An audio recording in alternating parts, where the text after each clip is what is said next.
This morning, I'm going to start teaching on White Tara based on Khenpo Karthar Rinpoche's book, The Wish-Fulfilling Wheel. And he begins with pointing out the necessity of establishing a firm basis for our practice. And what that means is, in order for our practice to be meaningful and effective, in order to listen to the teachings and practice the Dharma, we must be motivated by bodhicitta, or the mind of awakening. We want to be motivated to do these things for the benefit of all beings without exception. And of course, this is a very high bar. And so we do the best that we can. And of course, we will have some selfish motivation come in, but when we recognize it, if we can replace it with the aspiration, altruistic aspiration, that would be wonderful. So here's a quote from Rinpoche: as long as beings are selfish, as long as they only want their own happiness, they will never achieve it. Nothing they do, not even spiritual practice, can possibly make them happy. So to begin with, to develop this motivation, it's good to examine the suffering that beings are in. And there's all kinds of suffering in the world. Even people that seem to be in very, very good circumstances have suffering. A friend of mine, I went to they didn't really have a funeral. They just had an open casket and a visitation yesterday. His neighbors saw this man alive a half hour before he died. He had a heart attack and died. His wife was there at the visitation, and it was obvious that she was in a state of shock. And this happens to people, whether they are poverty-stricken or they are wealthy, that in an instant you can die. And pleasant circumstances doesn't change this. It may make you deny that it's going to happen or ignore it, but it does happen. So beings are ignorant of what causes happiness and suffering. And what they do to be happy usually creates negative karma and causes more suffering in the future. The bottom line is happiness comes from going within. Suffering comes from going without in most cases, unless you have the altruistic motivation. So think about this and then wish that it doesn't have to be. Here is another quote from Rinpoche. Thus, whether or not spiritual practice produces qualities in you depends solely upon whether or not you possess the motivation of bodhicitta. So proper motivation for practice is love, compassion, the aspiration to free all sentient beings completely from suffering. So this means that we practice diligently so we are better able to free sentient beings. And we need to continually look at our motivation and strengthen this motivation. So then he goes on to, who is Tara and what does she do? So Tara's essential nature is primordial wisdom. The Tibetan word for primordial wisdom happens to be yeshe. The Sanskrit is jnana, Jnana. And It could be translated as primordial knowing. It could be a longer definition as discriminating awareness, wisdom that transcends all dualistic conception. Now, there are a number of stories about how she came into existence in the relative world. Rinpoche, on the other hand, says, quote, "We cannot say that at a particular historical point in time, Tara appeared or became enlightened." This is an important point in all of our deity practices, that there are stories in terms of the mundane or relative world, but in actuality, these deities come from primordial knowing. And this is beyond concept and beyond time. So through the power of her skillful means, she manifests. Rinpoche says she's the play of the enlightened wisdom of all the Buddhas. Quote, "Because all Buddhas are born from the space of primordial wisdom, she is thought of as the source of all Buddhas." That's quite a statement there, that Tara is considered the source of all Buddhas. And the Tibetan longer name for her is Jetsunma Pakma Drolma. Jetsunma means venerable lady. And to break this Tibetan word down into the individual syllables, J-E means nobility or supremacy. So she's the ultimate source of refuge. Sun, T-S-U-N, is moral or true nobility. And this means that she's free of all defects and stains of the kleshas. Ma is a feminine ending in Tibetan. And here it means lady. Pakma is Arya or exalted. So she's exalted by the realization of the true nature of things.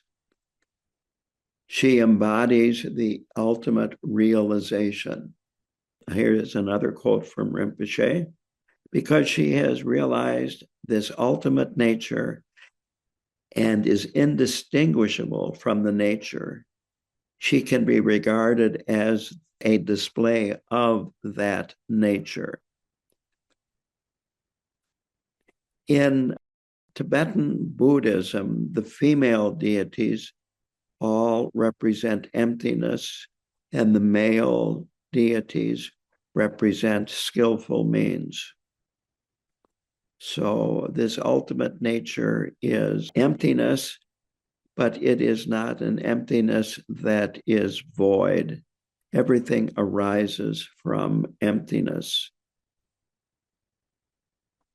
So she is the Dharmadhatu.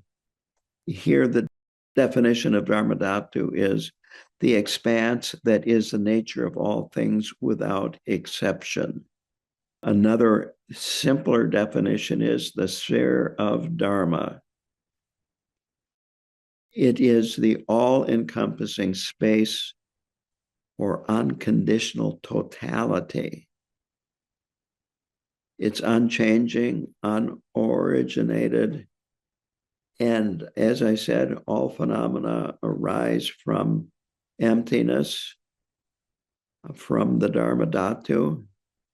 They dwell there and then they cease there. Now, here is another term. I'm giving you a lot of terms here. This is the reason why I'm recording this, so that you can refer to the recording if you need to have more information about my talk than you can write down or remember. So the next term is the Dharmakaya, and this is enlightenment in self. This is one of the three bodies of the Buddha. It is wisdom beyond any reference point. It's primordial mind, devoid of content. Words, concepts are comparative. I've talked about this before, that if you want to know what a word means, go to the dictionary, and the meaning is given in other words. There's no word in the dictionary that has a meaning that is not dependent on other words in the dictionary. So when you get into this wisdom beyond any reference point, there are no words that can describe it. And when you are resting in the Dharmakaya, you can't express it to other people. You can't communicate in words to other people what your experience is. And again, to repeat what was said earlier, she's called the mother of the Buddhas because she's realized what is necessary to attain enlightenment. She is called Drolma or Tara. Drolma is a Tibetan word for Tara. And the Sanskrit word Tara means she who liberates. She's actively liberating beings. And the Buddha taught about Tara. There are three classes of Tantra: Kriya, K-R-I-Y-A, Charya, C-H-A-R-Y-A. Kriya is the lowest, Charya is the middle, and then Yoga Tantra is the highest. And in Yoga Tantra, there are three types: father, mother, and union. Tara is the Yoga Tantra with the mother classification. So that's how she is ranked in terms of Vajrayana and Tantra. The Buddha talked about Tara, and there are 21 Taras.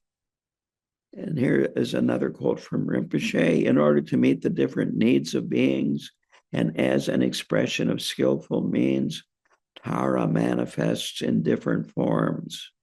Well, she manifests in these different forms. However, there is no difference in essence. So ordinary beings in relative reality, or samsara, if you like, or don't like it, only relate to things on a relative level. And so that is why Tara manifests in 21 different forms. Green Tara is considered to be the embodiment of all forms of Tara.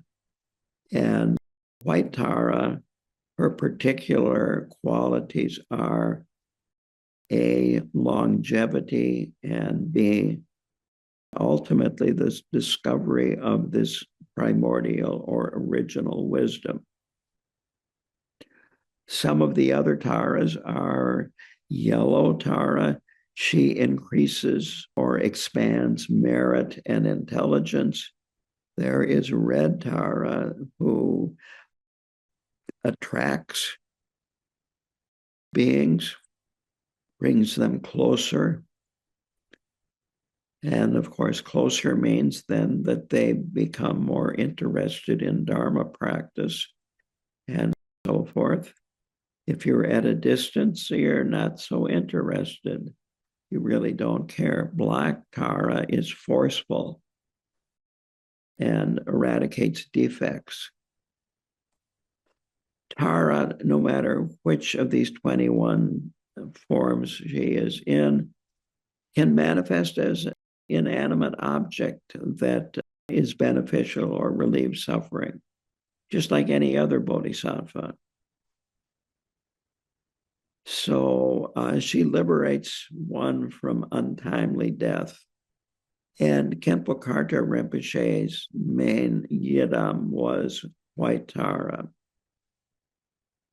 When Rinpoche was 90 years old, there was a special White Tara practice that was done at KTD for him, and statues were commissioned to be made over in, I think it was in Nepal, but I'm not positive now. They mentioned the name of the monastery that made them.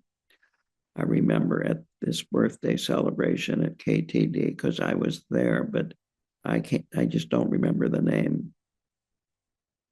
So White Tara has a wheel of Dharma at her heart center like that. It's 8-spoked and has the syllables of her mantra, and it's called the wish-fulfilling wheel. A wheel is beginningless and endless. It just circles. And this symbolizes her ability to fulfill the wishes of sentient beings endlessly. And here is another quote of Rinpoche. Through the virtue of this wheel and through the power of our own genuine and wholesome intentions, longevity and each and every wholesome wish can be realized. So to stress this once more, we need proper motivation, which is the altruistic motivation.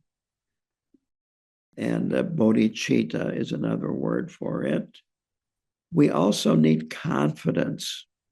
We need to trust the validity of the practice and have this trust or confidence directed both at Tara and the practice, but also the lineage from which the practice comes. It's also important for you to receive what the Tibetan words are awang, lung, and tri. Awang is an empowerment. In order to receive the empowerment, you need to have taken refuge. Frequently, when an empowerment is given, a refuge ceremony precedes the wang. And the wang empowers you to do the practice. The lung is a verbal reading of the practice word for word, every word in the practice, even the instructions that are not chanted. And it's done quickly. And then a tree that's Tri. A tree is an explanation of how to do the practice. I do not give empowerments or wangs. I can give the lung for many different practices, including White Tara. And right now I'm giving a tree. The next is about the lineage. When we start this White Tara practice, and I'm bringing up my practice text, it begins Namo Guru Aryataraye. Then it says Tara Nagi Wangchuk. Well, Nagi Wangchuk had practiced Tara to the point where he had visions of her and received instructions directly from her. This is very similar to the Mahamudra lineage supplication, where we begin with Talopa, where we chant Dorje Changchen Telo Naro Dang. So it's the same sort of lineage supplication here, but this is about White Tara. So Nagi Wangchuk, as I said, he practiced and attained realization and actually saw White Tara. She manifested to him, gave him transmissions, teachings, and so forth. This lineage, whenever it is talked about in Vajrayana, whether it be Vajradhara and the Mahamudra lineage supplication or the lineage supplication here of Tara or any other, it means that not just words are passed down from teacher to student, but that the student realizes it and becomes a teacher who then practices it and passes it down to his students. And so when your realization is the same as your teacher's, then there are no gaps in this lineage. Nothing has been left out, nothing has been added, because you have received the same realization as your teacher. So now there's only one lineage lama at a time for a particular practice. And that's why there's only one person mentioned on this lineage, one person at a time. And there are two types of lineages. One is the long lineage, where it goes back to the Buddha. The other is the near lineage that goes back, in this case, to Nagi Wangchuk. And from him, there developed 6 separate lineages in Tibet. They're all the same in essence. You don't have to know the other 5. The one that we follow goes back to Atisha, which I'm going to go into here in more detail in a minute or two, or maybe a few more minutes. Here are the benefits of practicing White Tara before I get into the lineage in more depth. First of all, there are the common attainments, and this would be all kinds of different forms of welfare and prosperity in this life, such as the pacification of illness and other mishaps, the increase in merit and wealth, the ability to have control over events in one's life, the dispelling of obstacles. These are quotes from Rinpoche's book. And of course, the supreme attainment is becoming enlightened or realized in this life or 2 or 3 lives, attaining the same state as Tara. Now, even if you have the karma for long life, it is possible for, quote, advantageous circumstances, end quote, to cause death at any moment. And even these can be removed by practicing Tara, and many, many people over time have practiced Tara and removed these impediments and obstacles to long life. Now, this next point was brought up in our book class Tuesday night. So Rinpoche says, for the best outcome, do not neglect mundane methods to remove obstacles for long life. That means go to the doctor.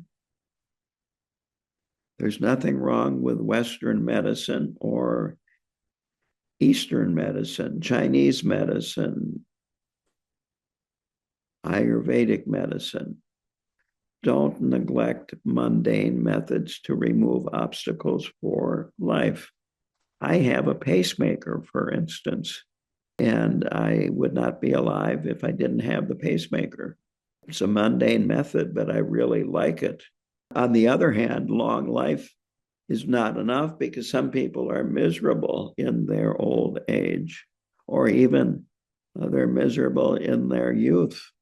They're miserable when they're middle-aged. They're miserable throughout life. In fact, I can use my mother as an example, that she had a very difficult childhood and had a lot of trauma in her childhood, and she carried it through most of her life until she developed dementia and her memory was kind of erased. But When she was in her 80s, she tripped and fell 2 different times to the point where she broke both hips individually in separate accidents. And after the first hip replacement, she was in a wheelchair. But then when she developed dementia, she would wander at night, and she would have no trouble wandering around at night, totally unassisted, without a wheelchair, without a walker, without a cane. So the state of our mind is incredibly important, and our motivation is incredibly important. There are 4 aims that can be accomplished by studying and practicing Tara. One is our own progress and the ultimate attainment, which is enlightenment or Buddhahood, or the state of Tara. But this is another benefiting others. Long life allows us to care for others longer, bring greater benefits to others, and help clear away obstacles to others' lives that can shorten others' lives. We can pray for them. We can do pujas for other people and so forth. Another benefit is that upholding and serving the Dharma, serving KTC's centers like the Hay River KTC.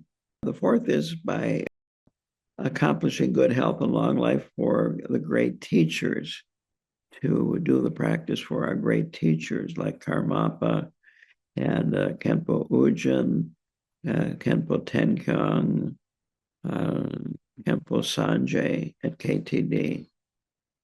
So these are reasons. Now, going back to the lineage here, as I said earlier, there are 6 different lineages of White Tara that appeared in Tibet. The first term I want to use and define is unbroken lineage. I referred to this earlier. It means that the teachings are realized by the Lama and passed down to the student to, again, experience realization through practice. Root Lama is someone who gives teachings and instructions face to face, and through whose guidance, instructions, and clarifications the student practices and achieves realization. At this point, the Lama and the student are different people, but their experience is the same experience. This is an important point. This is why it's an unbroken lineage, again, because the student and the teacher's experience are the same. And there's only one lineage holder at a given time, as I had said earlier. Rinpoche says, quote, your root guru for a particular practice is a person through whose guidance you attain teachings and realization, and that may or may not be the main lineage holder. So the lineage that we follow is called Chuluk, CHO with an umlaut over it, LUK. And it is the same lineage for the Jamgon Kongtrul text and the Tai Situ Rinpoche text. And as I said, Nawang Drakpa had this vision of Tara and received teachings and so on and so forth from her, excuse me. So that's why the lineage starts with Tara, and then he is mentioned next. This is the short lineage. And then he passed these teachings down to Ser Lingpa, who, again, these were Indian, from India, and they stayed in India. And then Ser Lingpa passed it down to Atisha. In the text, Atisha is called, and I don't even know how to pronounce this, I'll spell it, Jowoie.